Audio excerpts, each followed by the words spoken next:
आइए प्रार्थना करते हैं। बालम नवीन शातपात्र विशाल नेत्रम बिंबाधरम सजलमेघरुचिम मनोज्ञम मंदस्मितं मधुरसुन्दरमन्दयानं श्रीनन्दनन्दम् अहं मनसा नमामि। मञ्जीरनुपूरणनवरत्नकाञ्चै श्रीहारकेसरिनखप्रतयत्नसङ्गं तिष्ठयार्तिहारिं शिवेन्दुविराजमानम्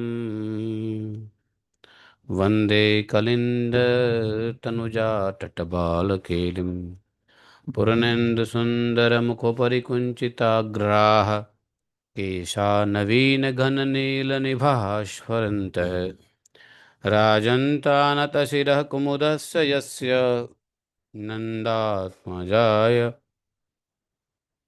सबलाय नमो नमस्ते। नंदनंदन भगवान श्री कृष्ण की जय। जय श्री राधे श्याम। तो गर्ग संहिता में अब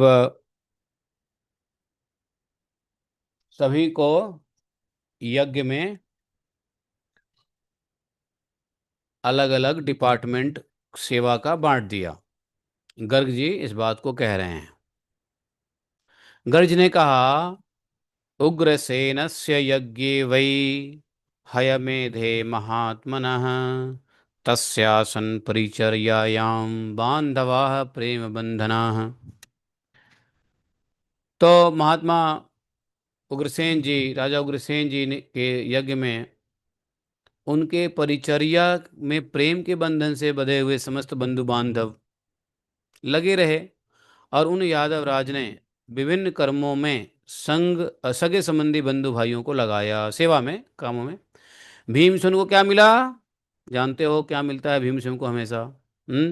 भीम भाई को मिला रसोई घर का अध्यक्ष बनाया गया। भैया तुम खाने पीने का ध्यान दोगे। और युधिष्ठिर जी को धर्म पालन संबंधी सभी कर्मों में नियुक्त किया। सब देखो, सबको धर्म के मुताबिक होना चाहिए। और जितने भी सत्पुरुष आएंगे उनकी सेवा करने का जिम्मेदारी दिया अर्जुन को।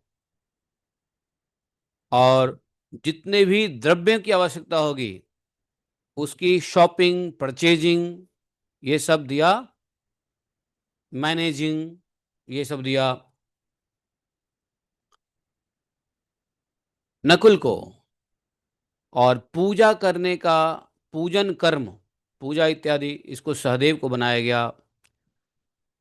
धन के अध्यक्ष के स्थान पर दुर्योधन को नियुक्त किया। धनाध्यक्ष मतलब ट्रेजरर, कैशियर, दुर्योधन को कैशियर बना दिया। दान कर्म में दानी को बनाया। दानी कौन है? कर्ण। दान देने में कर्ण को रख दिया, भाई तुम का दान दो। परोसने के कार्य में किसको दिया? किसको सर्विंग करने, किसको दिया सर्विंग? द्रौपदी को। और सुरक्षा के कार्य में भगवान श्री कृष्ण के 18 महारथी पुत्र को लगाया प्रोटेक्शन के लिए, सिक्योरिटी। उसके बाद युधान, विकर्ण, हृदिक, विदुर, अक्रूर और उद्धव को भी अनेक अनेक कर्मों में लगाकर श्री कृष्ण से पूछा। कौन कौन? उग्रसेन जी श्री कृष्ण से पूछा, कृत्वा प्रत्याह श्री कृष्ण देवम त्वम किम करिष्यसि? आप क्या करेंगे? श्रुत्वा कृष्ण उवाचाथ ब्रह्मणाम अहम करोमि हम। तो भगवान को कहा, हे देव, आप कौन सा कार्य अपने हाथ में लेंगे? ऐसा नहीं कि भगवान है तो सेवा नहीं करेंगे, भगवान है तो काम नहीं करेंगे, है कि नहीं? हम लोगों को लगता है कि हम तो गेस्ट स्पीकर हैं तो हमको क्या काम करने की जरूरत है ना? ऐसा नहीं है। काम सेवा सबको करनी है। कहा कि आप कौन सा कार्य कर लेंगे, आप कौन सा कार्य हाथ में लेंगे। यह बात सुनकर के भगवान श्री कृष्ण ने कहा, राजन मैं तो ब्राह्मणों के चरण पखारने का कार्य करूंगा। इंद्रप्रस्थ में भी मैंने यही काम किया था। यह सुनकर ब्रह्मा आदि देवता और भूतल के मनुष्य सब सुनकर के हंसने लगे। ऐसा कहकर साक्षात भगवान श्री कृष्ण ने तपस्वी ऋषि मुनियों के चरण धोकर उन सबको यथा योग्य आसन पर बिठाया। नए नए वस्त्र पहनाना, 12 तिलक लगाना, दिव्य आभूषण से विभूषित करना, ये सब माला पहनाना, पुष्पों का हार देना, इस प्रकार से पुष्प का हार, आहार नहीं, पुष्प आहार, पुष्पहार, और अनेक आसनों पर जगह पे जिसकी जैसी यथा योग्य व्यवस्था है, योग्यता है, उसके मुताबिक आसन देना, है ना। उन ब्राह्मणों को पान बीड़ी, है, बीड़ी नहीं, बीड़ी मतलब कौन सा बीड़ी, अरे पान का बेड़ा, बीड़ी जो कहते हैं, पान की बीड़ी, वो धुआं वाली बीड़ी नहीं। तो पान के बीड़े चबाकर यज्ञ मंडप में देवताओं के समान बड़े शोभा पा रहे थे। भगवान ने सभी देवता ब्राह्मणों को इस प्रकार से श्राद्ध जा करके बिठाया था। उसके बाद अलग अलग वस्तुओं के प्रयोजन वाले अर्थी, भिक्षुक, विरक्त और भूखे, ये सभी दूर देश से आकर याचना करने लगे। बोले कि हे राजा, हे नरेश्वर, हमें अन्न दो, अन्न दो, अन्न दो, उपानह, पात्र, वस्त्र और कंबल दो। सब भिक्षुक भी आ गए, विरक्त भी आ गए और अन्य अन्य सब आ गए उग्रसेन जी के यज्ञ में। देखा कि ये लोग याचना कर रहे हैं, सबको बड़े मतलब मांगा तो था थोड़ा, दिया सोना चांदी वस्त्र बर्तन हाथी घोड़े गाय सब कुछ दे दिया। अब उग्रसेन जी ने व्रत किया था। अश्वमेध यज्ञ करने से पहले कौन सा व्रत करना पड़ता है, पता है ना? नहीं पता है? अरे भूल गए, 80 पत्र व्रत करना पड़ता है। तो 80 पत्र व्रत किया था इन्होंने अपने पत्नी के साथ। पत्नी का नाम क्या है? रुचिमती। भगवान से रुचिमती ने एक इच्छा जाहिर की थी, वो भी भगवान अभी पूरा करेंगे, चिंता मत करो। क्या?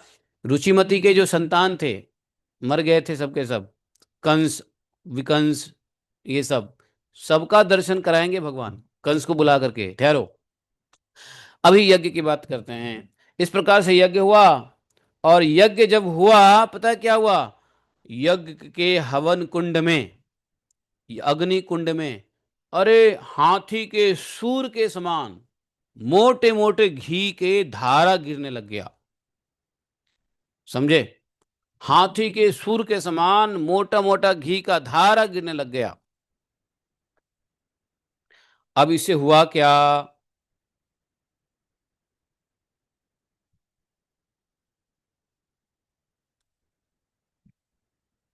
अग्नि को, अग्नि देवता को अजीर्ण हो गया, मतलब अनपच हो गया, इतना घी डाला गया।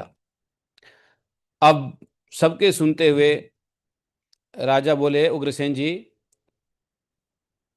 नहीं, मतलब राजा से बोले सबको सुना करके अग्निदेव, अरे ठहरिए महाराज, मैं प्रसन्न हूं, मैं प्रसन्न हूं, मैं प्रसन्न हूं। हाँ, इतना घी दे दिया आपने, मैं प्रसन्न हुआ। आप मुझे पशु प्रदान करो।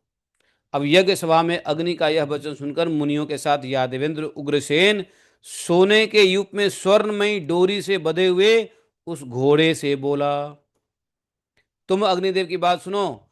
यज्ञ में घी से तृप्त हो गए अग्निदेव। अग्निदेव तुझ विशुद्ध यज्ञ पशु को अपना आहार बनाएंगे। राजा की बात सुनकर श्याम कर्ण अश्व ने प्रसन्न होकर भगवान श्री कृष्ण को देखते हुए अपनी स्वीकृति सूचित कर सिर हिलाया। हाँ, और उसकी स्वीकृति जान करके मुनिजन श्री कृष्ण आदि से युक्त मंडपों में गर्ग मुनि के साथ बैठे हुए व्यास जी यज्ञ देखने के लिए इच्छुक ब्राह्मण क्षत्रिय शूद्र वैश्य स्त्री सब, बलराम जी भी थे, सब देख रहे थे। व्यास जी बोले, उत्तिष्ठ बलभद्र तुम करवालम प्रगृह्य च, उठो बलभद्र जी, उठिए आप, और खड़ग लेकर के शीघ्र ही अग्निदेव की प्रसन्नता के लिए इस यज्ञ अश्व का सिर छेदन कीजिए, बलि दीजिए, अर्थात काट दीजिए। हे राम, इस यज्ञ में आलभन पूर्वक इस यज्ञीय अश्व का होम करने पर यज्ञ अवतार भगवान श्री हरि प्रसन्न हो जाएंगे। देखो, ये बलि से भगवान प्रसन्न होते हैं, लेकिन ये बलि दूसरी बलि है। व्यास जी की बात सुनकर बलराम जी शीघ्र ही खड़ग लेकर अश्व का सर काट दिया। सिर छेदन कर दिया और अश्व का सिर छिन्न हो गया, और सिर छिन्न होते हुए आकाश में चला गया अश्व का सिर। वह सिर आकाश में जाकर के सूर्यमंडल में विलीन हो गया। यह देख देवता दैत्य मनुष्य सभी आश्चर्यचकित हो गए। उसके बाद व्यास देव जी की आज्ञा से हंसते हुए भगवान श्री कृष्ण ने उस अश्व के हृदय स्थल को शूल द्वारा विदीर्ण कर दिया।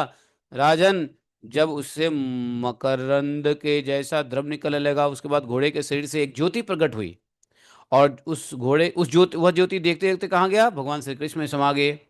इसके बाद घोड़े का शरीर कपूर हो गया, मानो भगवान शंकर के शरीर से विभूति झर गई हो। भगवान के शंकर का शरीर कैसा है, कर्पूर गौरम, तो ऐसा लग रहा। तो उसके सुगंध से जो है ना, कर्पूर की सुगंध गजब होती है। यज्ञशाला द्वारकापुरी सब सुभाषित होने लगा, सुगंधित हो गया। व्यास देव जी अति हर्षित हुए, प्रसन्न हुए, और यज्ञ कर्म में लगे हुए राजा से बोले, नृपश्रेष्ठ, बड़े सौभाग्य की बात है कि तुम्हारा यह उत्तम यज्ञ सफल हो गया। अब हम इस कर्पूर से ही हवन करेंगे और तुम भी करो। तो उसी कर्पूर से हवन हुआ, और उसके बाद जो है ना,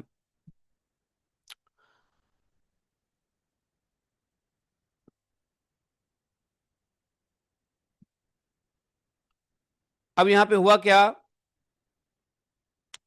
शक्र, शक्र कौन है, इंद्र। तो गर्ग जी कहते हैं कि मैंने महेंद्र से कहा, शक्र से कहा, इंद्र से कहा क्या, कि यज्ञ में कर्पूर की आहुति ग्रहण करिए। आइए राजा उग्रसेन की दी हुई आहुति को स्वीकार कीजिए, अब आगे कलयुग में यह दुर्लभ हो जाएगी। इतना कपूर कलयुग में नहीं मिलेगा, कलयुग में कपूर दुर्लभ हो जाएगा। अभी देखो कपूर लोग मिलते तो हैं, लेकिन कितना महंगा है। अब धीरे धीरे कलयुग में कपूर मिलेगा भी नहीं, कम तो हो गया है। तो बोले कि अभी लीजिए, यज्ञ को स्वीकार कर लीजिए, या कलयुग में नहीं मिलने वाला है कपूर। कपूर देवराज इंद्र को बड़ा प्रिय वस्तु है। अब इंद्र मुस्कुराते हुए बोले, महर्षियों, जब कौरव पांडव युद्ध में कौरव कुल का क्षय होगा और धर्मराज युधिष्ठिर हस्तिनापुर में उत्तम अश्वमेध यज्ञ करेंगे, उस समय ब्राह्मणों की दी हुई ऐसी आहुति मैं पुनः ग्रहण करूंगा। ऐसी बात नहीं है, मैं दोबारा ग्रहण करूंगा। आप इसे दुर्लभ क्यों बता रहे हो, अभी तो सुलभ है, अभी तो एक और यज्ञ होगा जिसमें हम। दूसरे लोगों ने, अब यह बात, इंद्र का यह वचन सुनकर सब मनुष्यों ने इसे सच माना, समझ गया कि इसका मतलब एक यज्ञ और होगा, और हुआ ही। तो उस यज्ञ में संपूर्ण देवताओं के लिए आहुतियां दी गई, और दूसरे लोगों ने यह नहीं समझा कि इंद्र ने क्या कहा, अग्नि स्वाहा, इसी मंत्र से सभी देवताओं के लिए ब्राह्मणों ने आहुतियां दी, और कर्पूर के होम से समस्त चराचर विश्व प्रसन्न हो गया। राजा उग्रसेन उस महान यज्ञ में उर्रीण हो गए। अब यज्ञ समाप्त हुआ, यज्ञ में बहुत सारे दान दक्षिणा दे करके सबको, ब्राह्मण को, देवता को, मनुष्य को, चांडाल को, जो जहां जैसे आया था, सगे संबंधियों को, सबको खूब दान दक्षिणा दे करके भेजा गया अपने अपने स्थान को। अब यहां क्या होता है सुनो। उसके बाद जब यज्ञ हवन इत्यादि हो गया, तो बारी आई माता, जो कंस की माता थी, क्या नाम था उसका, रुचिमती। रुचिमती को भगवान ने वचन दिया था कि ठीक है, तुम्हारे भी पुत्रों को, हम मरे हुए पुत्रों को वापस एक बार तुम्हें दर्शन कराएंगे। तो भगवान ने क्या किया, वहीं पर हवन यज्ञ के बाद ही वैकुंठ से 9 भाइयों को, कंस 9 भाई था, 9 भाइयों को बुला लिया। सबके सब वैकुंठ से जल्दी वहां आ गए, और उनको आया देख करके लोग तो आश्चर्य में पड़ गए। द्वारका में पहुंचकर उन कंस आदि सभी भाइयों ने बारी बारी से श्री कृष्ण जी, बलराम जी, प्रद्युम्न जी, अनिरुद्ध जी सबको प्रणाम किया, और सुधर्मा सभा में इंद्र के सिंहासन पर रानी सुचिमती के साथ बैठे हुए महाराज उग्रसेन ने अपने कंस आदि पुत्रों को श्री कृष्ण स्वरूप एवं 4 भुजाधारी देखा। उन्हें देखकर प्रसन्नता तो हुई, क्योंकि वैकुंठ में सब भगवान जैसे दिखते हैं। वे भी शंख चक्र गदा पद्म धारण किए हुए थे, वे भी पीताम्बर वस्त्र पहने थे, 9 के 9 पुत्र, और श्री कृष्ण के पास खड़े थे। राजा ने अपने उन पुत्रों को निकट बुलाया, आओ बेटा इधर। तब भगवान श्री कृष्ण ने मंद मुस्कान के साथ कंस आदि से कहा, देखो ये दोनों तुम्हारे माता पिता हैं और तुम्हें देखने के लिए उत्सुक हैं। वीरों, तुम उनके निकट जाकर के भक्ति भाव से प्रणाम करो। भगवान की बात सुनकर के वो सब कंस, न्योघ्र आदि सभी 9 भाई गए। कंस ने क्या कहा, हे नाथ, कंस ने अपने पिता से क्या कहा, सुनो, हे ना, माता पिता से, हे नाथ, नहीं भगवान से कहा एक्चुअली, बोला कि हे नाथ, ईदृशा पितरो अस्माकम दृश्यो मात्र वै, आपकी माया से संसार चक्र में घूमते हुए हमें ऐसे माता एवं पिता माता ऐसी पिता प्राप्त हो चुकी हैं, श्री हरि ही जीव मात्र के वास्तविक पिता हैं, ऐसा सनातन श्रुति है। इसलिए आप लोग अपने निकट रहकर अब दूसरे, भगवान से कहा कि अब आपके निकट रह करके अब दूसरे किसी माता पिता को नहीं देखेंगे। देखो यहां भी वही कहा उस जीवात्माओं ने जो वैकुंठ से आया था कि हम लोग आपके निकट रह करके और कौन से माता पिता को देखना चाहते हैं। हो गया, माता पिता देख लिया, हर जन्म में माता पिता ही देखते हैं।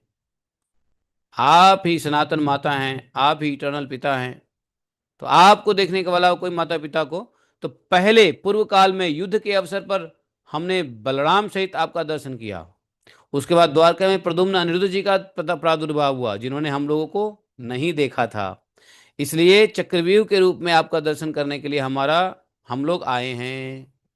हम लोग आए हैं माता पिता के दर्शन के लिए नहीं आए हैं, आप जो सोच रहे हो माता पिता के हम तो चतुर्व्यूह के रूप में आए हैं।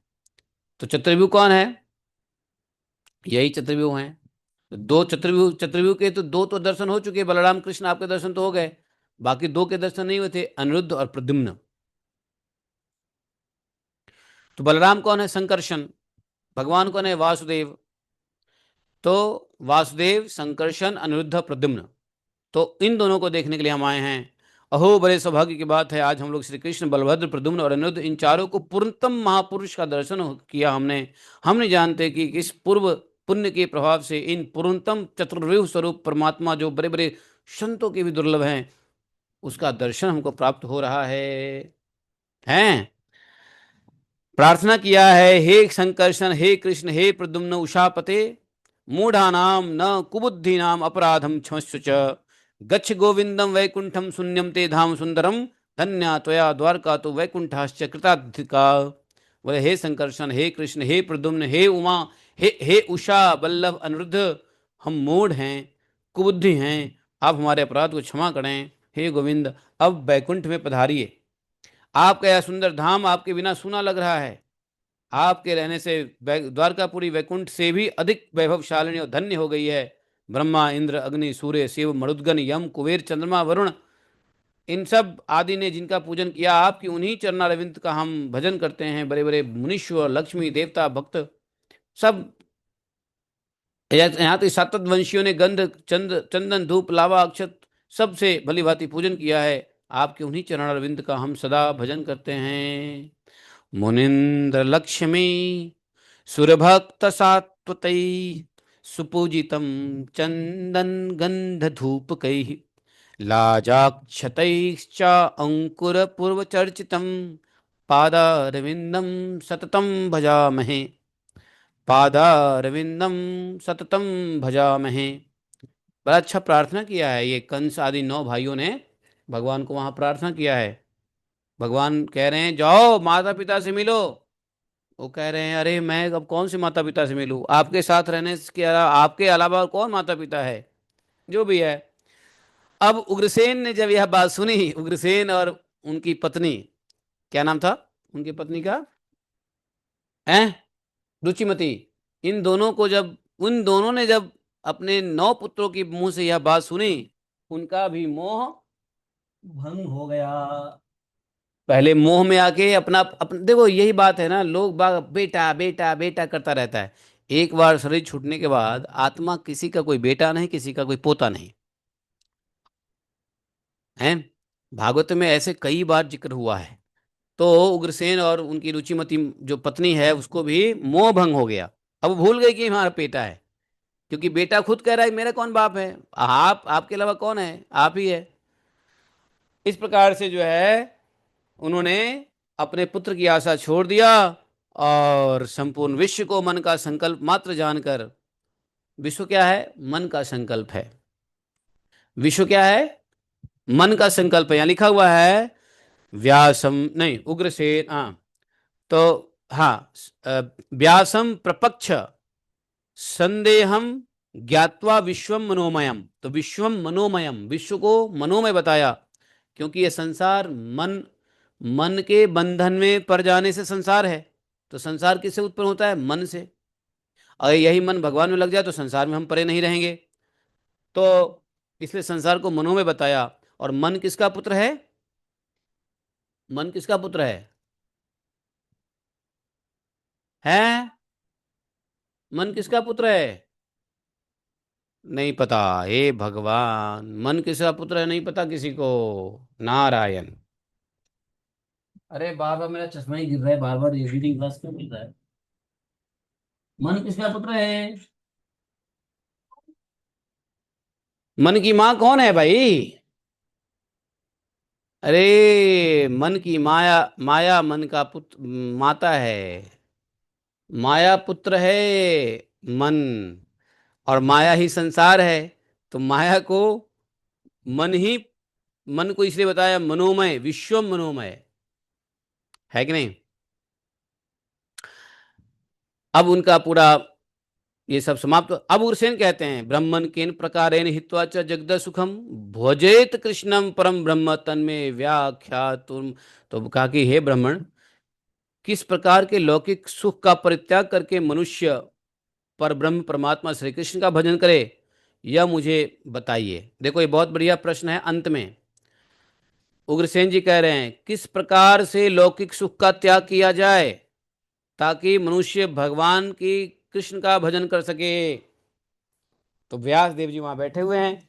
व्यास देव जी से अधिक कौन जानते हैं? व्यास देव जी ने कहा तो अग्रे, तो तद अग्रे कथिष्यामि सत्यम हितकरम वचः। सुनो उग्रसेन जी, मैं तुम्हारे सामने सत्य और हितकर बात कह रहा हूं, इसे एकाग्रचित होके सुनो। उग्रसेना महाराजा सुनो, एकाग्र मानसः, एकाग्र मन से सुनिए। सुनाइए। बोले सेवनम कुरु राजेंद्र राधा श्री कृष्णयो परम।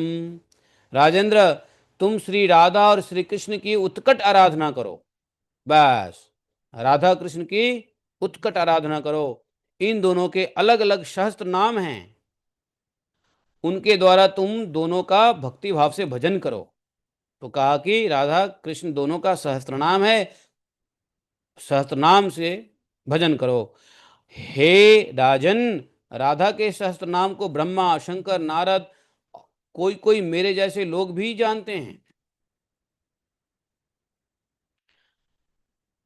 राधा सहस्त्र नाम को मैंने पहले सूर्य ग्रहण के अवसर पर कुरुक्षेत्र में एकांत दिव्य शिविर में नारद जी के मुख से राधिका सहस्त्र नाम का श्रवण किया था। परंतु अनायास ही महान कर्म करने वाले भगवान श्री कृष्ण के सहस्त्र नाम को मैंने नहीं सुना। राधा सहस्त्र नाम तो सुना था, लेकिन श्री कृष्ण सहस्त्र नाम मैंने नहीं सुना है। इसलिए कृपा करके मेरे सामने उसी सहस्त्र नाम का वर्णन कीजिए जिससे मैं कल्याण का भागी हो सकूं। ये उग्रसेन ने कहा कि महाराज आप कह रहे हैं राधा कृष्ण, राधा और कृष्ण दोनों के सहस्त्र नाम का करके भजन करने के लिए, लेकिन मैंने राधा सहस्त्र नाम तो सुना, लेकिन कृष्ण सहस्त्र नाम अभी तक नहीं सुना है। तो गर्ग जी कहते हैं उग्रसेन की यह बात सुन करके मुनि व्यास देव जी ने प्रसन्नचित्त होकर के प्रशंसा किया है, कहा कि ठीक है। और श्री कृष्ण भगवान की ओर देखते हुए व्यास जी बोले राजन सुनो, मैं तुम्हें श्री कृष्ण का सुंदर सहस्त्र नाम का स्तोत्र सुनाऊंगा जिसे पहले अपने परधाम गोलोक में भगवान श्री कृष्ण ने राधा के लिए प्रकट किया। हालांकि श्री कृष्ण सहस्त्र नाम जो है वो राधा के लिए सिर्फ प्रकट हुआ था, भगवान ने अपना सहस्त्र नाम राधा के लिए प्रकट किया था। पुरा धाम, पुरा सुधामनि राधयी राधायै, पुरा स्वधामनि राधायै कृष्णे नानेन निर्मितम। तो भगवान ने राधा के लिए नहीं, तो भगवान उवाच, भगवान बोले प्रिय सहस्र नाम अस्तुत, ये कहाँ बोले? राधा रस से बोले। कहाँ बोले? गोलोक धाम में। इदम रहस्यम किल गोपनीयम दत्ते च हाँ हनि सत्यम भवेद भी। यह सहस्रनाम स्तोत्र जो अभी बताया गया है, भगवान ने राधा रानी को सहस्त्रनाम बोल करके कहा कि जो अभी अभी मैंने बताया सहस्त्रनाम स्तोत्र बड़े गोपनीय हैं, इसे हर किसी के सामने प्रकट मत कर देना, नहीं तो हानि उठानी पड़ेगी। अधिकारी के सामने प्रकट किया गया यह स्तोत्र संपूर्ण सुखों को देने वाला, मोक्षदायक, कल्याण रूप, उत्कृष्ट परमार्थ और समस्त पुरुषार्थों को देने वाला है। श्री कृष्ण सहस्त्रनाम मेरा रूप है, जो इसका पाठ करेगा वह मेरा स्वरूप होकर प्रसिद्ध होगा। कहीं किसी शठ को, दंभी को इसका उपदेश कदापि नहीं करना चाहिए। जो करुणा से भरा हुआ तथा गुरु के चरणों में निरंतर भक्ति रखने वाला है, उस संतों की सेवक और मद एवं क्रोध से रहित मुझ श्री कृष्ण के भक्त को भी, हाँ बोले कि मुझ श्री कृष्ण के भक्त को ही इसका उपदेश देना चाहिए। तो ये किसी अवैष्णव को नहीं देना चाहिए। जो वैष्णव है, जो भगवान के भक्त है, उसी को यह पाठ भी करने चाहिए और उसी को यह देना भी चाहिए। इसलिए इसका विनियोग बताया था भगवान स्वयं। तो वो जो बताया वही व्यासदेव जी कह रहे। विनियोग क्या है? ओमस्य श्री कृष्ण सहस्त्रनाम स्तोत्र मंत्रस्य नारायण ऋषि। इसके ऋषि कौन है? नारायण है। और भुजंग प्रायातम छंद है, श्री कृष्ण चंद्र देवता है, वसुदेव बीज हैं, श्री राधा शक्ति है, मनमथ कील है, और श्री पूर्ण कृष्ण चंद्र पूर्ण ब्रह्म श्री कृष्ण चंद्र भक्ति जन्य फल प्राप्त करते जपे विनियोग है। तो इसका उद्देश्य क्या है? भगवान श्री कृष्ण चंद्र के भक्ति जन्य फल प्राप्त करने के लिए ये विनियोग इसका किया जाता है। अब क्या करना है? इसको ध्यान करना है। तो ध्यान में क्या होता है? शिखी मुकुट विशेष नील पद्मांग देशम विधो मुख कृतकेशम कौस्तुभा पीतवेशम मधुर रव कलेशम शम भजे भ्रातृशेषम ब्रजजन वनितेशम माधवम राधिकेशम। ये ये इसे क्या करना है? ध्यान करना है भगवान का। क्या है? शिखिर मुकुट विशेष नील पद्मांग देशम, जिनके मस्तक पर मोर पंख का मुकुट विशेष शोभा देता है, जिसके अंग देश पूर्ण शरीर नील कमल के समान है, चंद्रमा के समान मनोहर मुख पर कुंच केश सुशोभित है, कौस्तुभ मणि से सुनहरी आभा से जिनका वेश कुछ पीतवर्ण का दिखाई देता है, जो मीठी धुन में मुरली बजाते हैं, मधुर रव कलेशम शम भजे भ्रातृशेषम, और कल्याण स्वरूप हैं, शेषावतार बलराम जी जिनके भाई है, भजे भ्रातृशेषम, और तथा जो ब्रज वनिताओं के बल्लभ हैं, ब्रज जन वनितेशम माधवम राधिकेशम, और उन राधिका के प्राणेश्वर माधव का मैं भजन चिंतन करता हूँ। ऐसा ध्यान करके सहस्त्र नाम का स्तोत्र पढ़ना चाहिए। जैसे ये माता जी रोज रोज पढ़ती है ना, वो क्या ना पढ़ती हो, राधा कृपा कटाक्ष पढ़ती हो, तो उसमें आप शुरू में क्या करते हो? ध्यान ही तो पढ़ते हो, हैं? तो अब यहाँ पे भगवान के 1000 नाम का स्तोत्र दिया है। अब 1000 नाम का स्तोत्र तो हम आज नहीं पढ़ेंगे, लेकिन कभी पढ़ेंगे जरूर, ठीक है? 1000 नाम का स्तोत्र पढ़ना ही चाहिए। आज पढ़ लेना चाहिए क्या? कभी और पढ़ लेंगे 1000 नाम का स्तोत्र, कभी और पढ़ लेंगे। तो ये यहाँ से 1000 नाम का स्तोत्र दिया है। हरि ही देव की नंदना कंस हंता प्रात, हरि देव की नंद कंस हंता प्रात, परमात्मा च पिताम्बर। इस 1000 मात्र से, इस 1000 नाम को जपने मात्र से पाप राशि का नाश होता है। 1000 इस 1000 नाम का जप करने से समस्त पाप राशियों का नाश हो जाता है। वैष्णवों के लिए तो सदा प्रिय और मंगलकारी है। और आश्विन मास की रास पूर्णिमा के दिन, श्री कृष्ण की जन्माष्टमी में, चैत्र की रास पूर्णिमा के दिन, देखो चैत्र में भी रास पूर्णिमा होता है ना, तो चैत्र में रास पूर्णिमा कहाँ हुआ है? द्वारका में। और आश्विन महीने की जो रास पूर्णिमा हुई है, तो ये सब जो है भाद्रपद मास में राधाष्टमी के दिन को राधा ये कृष्ण सहस्त्र नाम का पाठ करना चाहिए। राधाष्टमी को राधा रानी भी प्रसन्न हो जाती हैं और वह प्रशस्त होकर चारों प्रकार के मोक्ष सुख का अनुभव करता है। जो श्री कृष्णपुरी मथुरा में, वृंदावन में, ब्रज में, गोकुल में, बंसी वट के निकट, अक्षय वट के पास अथवा सूर्यपुत्री यमुना के तट पर इस सहस्त्र नाम का पाठ करता है, वह भक्त पुरुष गोलोक धाम में जाता है।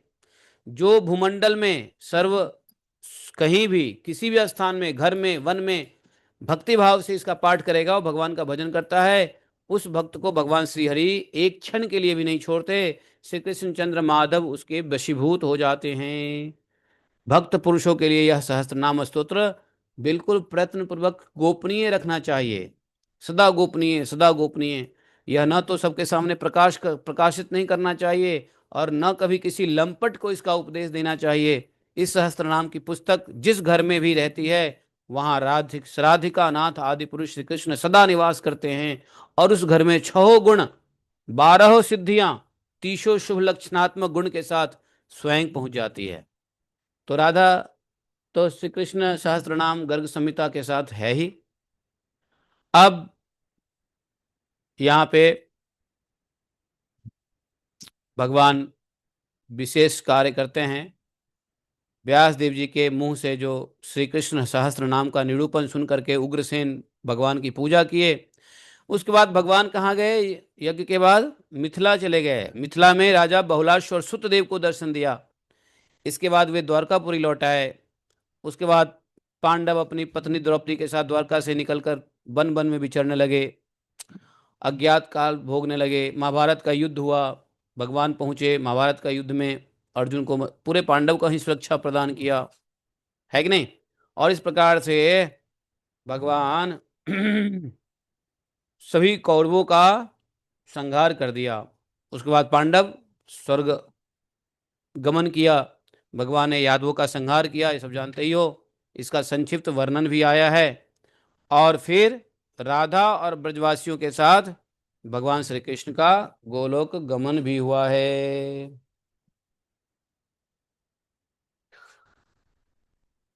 तो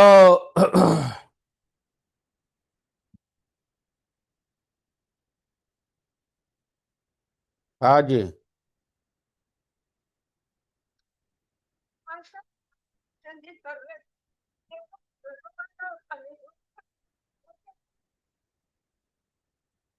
वो सब वो सब भगवान में ही हाँ बिल्कुल, वो सब भगवान के विग्रह में ही चले गए थे, उनका लोप हो गया भगवान के विग्रह में ही। तो इस प्रकार से जो है ये कथा समाप्त हो जाती है। और भगवान के श्याम वर्ण होने का रहस्य, भगवान काले क्यों हुए, भगवान का जो श्याम वर्ण है, श्याम वर्ण का रहस्य क्या है, कलयुग में पापमयी प्रवृत्ति किस प्रकार से आएगी, और इस पापमयी प्रकृति से बचने के लिए श्री कृष्ण की समाराधना और एकादशी व्रत का महात्म्य का भी वर्णन हुआ है 61वें अध्याय में। तो एक काम करते हैं, एक दिन और गर्ग पूरा संहिता पढ़ेंगे, कल पढ़ेंगे, एक दिन और पढ़ेंगे, एक दिन और लगेगा। तो उसके बाद वेद की सारस्वती है, वेद की सारस्वती है, वेद का पूरा सार जो है, समरी ऑफ द वेदा, उसको वो जो है उसको गोविंद सूत्र कहते हैं। चिंतामणि प्रकरसद मसुकल्प वृक्ष लक्षावृते सुरभि विपालयन्तम लक्ष्मी सहस्त्र शतसंभ्रम सेव्यमानम गोविंदम आदि पुरुषम तमहम भजामि। तो वेद के सार जो ब्रह्मा जी, जो ब्रह्मा जी का मुख है वेद, वो वेद की सार स्तुति ब्रह्मा जी जो गाते हैं गोविंद स्तोत्र के नाम से, वो भी यहाँ पे उसका थोड़ा वर्णन है। तो ये 3 चैप्टर कल हो जाएगा। भगवान काले क्यों है इसका रहस्य कल समझेंगे, श्याम वर्ण क्यों है इसका रहस्य कल समझो। कलयुग में पापमयी प्रवृत्ति लोक को बचाने के लिए भगवान श्री कृष्ण की आराधना और एकादशी व्रत का महात्म्य भी बताया जाएगा। ठीक है, और इसी के साथ कल समय मिलेगा जरूर हम लोग को, तो कल श्री कृष्ण सहस्त्र नाम स्तोत्र जरूर पढ़ेंगे। तो कल एक दिन और पढ़ लेते हैं, तब तक भगवान श्री कृष्ण के जन्म का जो भूमिका है वो दसम स्कंद का पहला अध्याय सिर्फ भूमिका है। तो इस प्रकार से जो है एक दिन और कल हम लोग पहले पढ़ेंगे भगवान श्री कृष्ण के सहस्त्र नाम, उसके बाद 61वां अध्याय, 62वां अध्याय, और फिर सार स्तुति। गुरु और गंगा की महिमा भी बताएंगे 62वें अध्याय में, समझे। तो और वेद की सार स्तुति, ये जो गोविंदम आदि पुरुषम जो आप लोग सुनते हो, तमहम भजामी, ये वेद की सार स्तुति है, इसको भी समझेंगे, वेद का सार है ये। चलिए ऐसे भगवान श्री कृष्ण, नंद नंदन भगवान श्री कृष्ण को प्रणाम करते हैं। ओम